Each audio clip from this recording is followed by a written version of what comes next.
नमस्कार, मैं हूं अखिलेश पांडे और आप देख रहे हैं न्यूज़ भारत। वक्त हो चुका है न्यूज़ आर का। जदयू एमएलसी डॉक्टर खालिद अनवर ने मधुबन के विभिन्न क्षेत्रों का भ्रमण कर जदयू सदस्यता अभियान एवं सरकार द्वारा चलाई जा रही कल्याणकारी योजनाओं का जायजा लिया। इसी क्रम में डॉक्टर अनवर ने मधुबन के मोहम्मदिया रिजविया मदरसे में प्रेस वार्ता भी की और जन सरोकार में समस्याओं को भी सुना। उन्होंने कृष्णानगर गांव के किसान विश्वनाथ राय की हत्या के मामलों में उनके परिजनों से पूछताछ की तथा हत्यारों को एक सप्ताह के अंदर गिरफ्तार करवाने का आश्वासन भी दिया। डॉक्टर अनवर ने कहा कि नीतीश सरकार में न तो अपराधियों के प्रति नरमी बरती जाएगी और न ही भ्रष्टाचारियों को बख्शा जाएगा। सरकार शोषित, दलित, अल्पसंख्यक एवं पीड़ितों के प्रति न्याय करने के लिए कृत संकल्पित है। इस दौरान मिलन कुशवाहा, अकीलुर रहमान, अहमद रजा, अफरोज शेख, तनवीर हुसैन, भरत पटेल, वैद्यनाथ प्रसाद सहित दर्जनों कार्यकर्ता एवं गणमान्य लोग मौजूद रहे। मेरे समक्ष मौजूद है एमएलसी खालिद अनवर साहब, जदयू से बिलोंग करते हैं और ये प्रदेश के विभिन्न इलाकों में घूम करके सरकार के विभिन्न मुद्दों के समीक्षात्मक अध्ययन कर रहे हैं एवं जन सरोकार से संबंधित समस्याओं का भी बखूबी अध्ययन कर रहे हैं। ये अल्पसंख्यक दल के प्रमुख नेताओं में से एक हैं।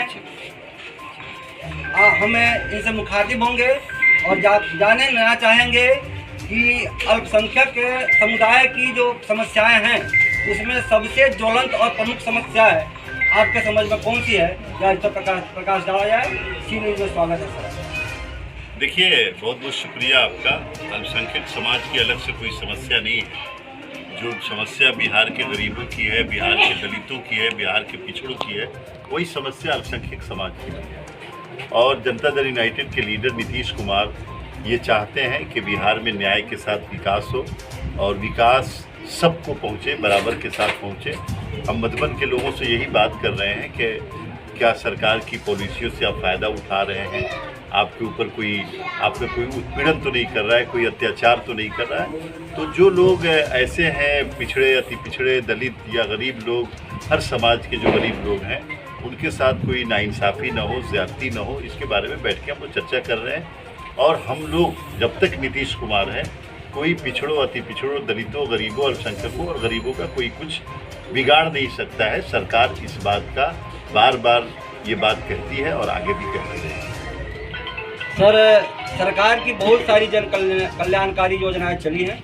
आप क्षेत्र भ्रमण कर रहे हैं, उनमें विभिन्न जो ज्वलंत समस्याएं हैं वो भी आपके समक्ष आई होंगी। विगत सरकार में जब भाजपा के साथ थे नीतीश बाबू, तो ये बताया जाए कि उन समस्याओं और इन समस्याओं में कुछ अंतर पा रहे हैं आप?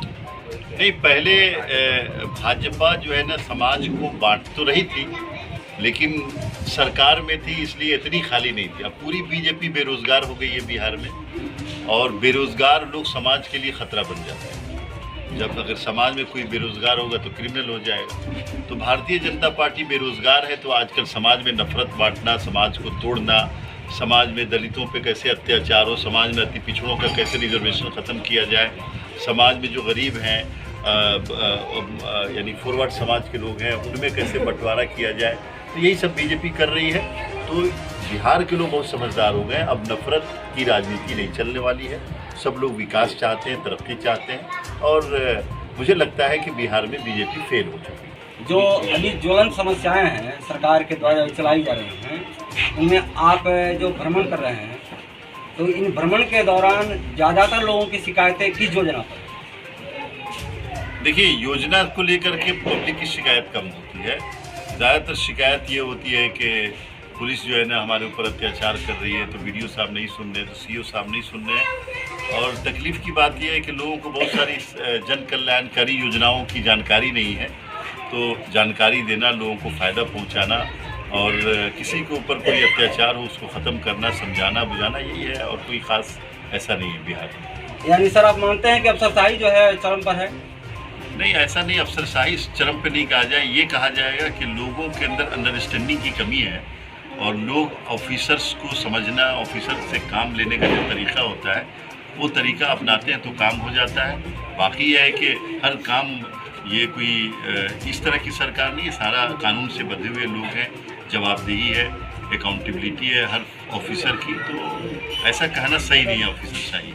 परिभ्रमण के क्रम में जैसा कि आप यहाँ अभी कृष्णनगर में हैं, कृष्णनगर में जैसा कि हमें देखा कि विश्वनाथ यादव जी का दिन दहाड़े हत्या कर दी जाती है और हत्या करने के बाद जो हत्यारा है वो फरार हो जाता है, अभी तक पुलिस की गिरफ्त नहीं है। इस संदर्भ में आपका क्या कहना है? नहीं, हत्या हुई बहुत दुर्भाग्यपूर्ण है, नहीं होना चाहिए था, और अभी तक हत्यारा फ्री घूम रहा है, ये भी गलत है। हमने यहाँ की पुलिस को साफ साफ कहा है कि 8 दिन के अंदर में अरेस्ट होना चाहिए जो हत्यारा है, जेल भेजा जाना चाहिए। अगर नहीं होगा तो हम लोग उन लोगों के खिलाफ कार्रवाई करेंगे, पुलिस के खिलाफ धरना पे बैठेंगे, और नीतीश कुमार की सरकार ऐसे लोगों को छोड़ने वाली नहीं है जो हत्या करते हैं और परेशान करते लोगों पे अत्याचार कर रहे हैं। सर, सरकार आपकी है तो आप तो चाहें तो जितनी जल्दी हो कार्रवाई कर सकते हैं, इसमें धरना की आवश्यकता क्या है? नहीं, सरकार किसी अलग से किसी चीज़ का नाम नहीं ना, सरकार इन्हीं लोगों से मिलके बनता है ना। जो सरकार बनती है पुलिस से, नेता से, मंत्री से, एमएलए से, तो सब पार्ट काम करें। नीतीश कुमार ईमानदार हैं, बहुत काम कर रहे हैं, लेकिन दरोगा तो नीतीश कुमार नहीं बन जाएंगे, इंस्पेक्टर तो नहीं बन जाएंगे, गिरफ्तारी तो उनको करनी है। और मुझे लगता है कि वो लोग मेहनत कर रहे हैं। मैंने 8 दिन का अल्टीमेटम दे दिया है और हमको इंतज़ार करना है, यहाँ के लोगों को इंतज़ार करना है। 8 दिन में अगर गिरफ्तारी नहीं होती है तो नीतीश कुमार की सरकार ऐसे लोगों को छोड़ेगी। मोतिहारी से सी न्यूज संवाददाता राकेश कुमार पांडे की रिपोर्ट। फिलहाल इस खबर में इतना ही। देश दुनिया की तमाम खबरों के लिए देखते रहें सी न्यूज भारत, और खबर आपके साथ, आपके हाथ।